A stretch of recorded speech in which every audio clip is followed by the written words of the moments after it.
اگر آپ راہ چلتے سڑک پر پڑے اینٹ روڑے کو اس مقصد سے ہٹا دیتے ہیں کہ کوئی اس کے باعث گر نہ جائے یا کسی کو چوٹ نہ لگے تو آپ بھی اپنی ذات میں بابے ہیں۔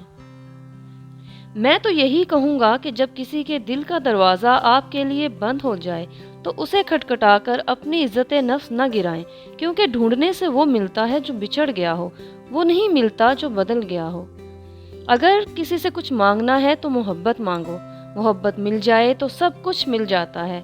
محبت کے بغیر ہر چیز ایسے ملتی ہے جیسے مرنے کے بعد کفن ملتا ہے، بلکہ میری مانو تو محبت بھی نہ مانگو، کیونکہ مانگی ہوئی محبت کا مزہ بگڑی ہوئی شراب جیسا ہوتا ہے۔ محبوب کا اظہار محبت عورت دل پر لکھتی ہے اور اولاد کا اظہار محبت روح پر۔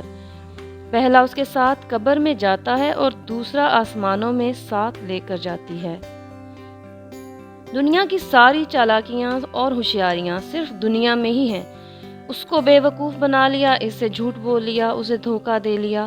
یقین رکھیں آپ جو کچھ کر رہے ہیں وہ ہواؤں میں نہیں اڑ رہا، فرشتے سب لکھ رہے ہیں اور اللہ تعالیٰ دیکھ رہا ہے۔ عورت کی عزت کرو، اس لیے نہیں کہ وہ عورت ہے، بلکہ یہ ثابت کرنے کے لیے کہ آپ کی تربیت ایک اچھی ماں نے کی ہے۔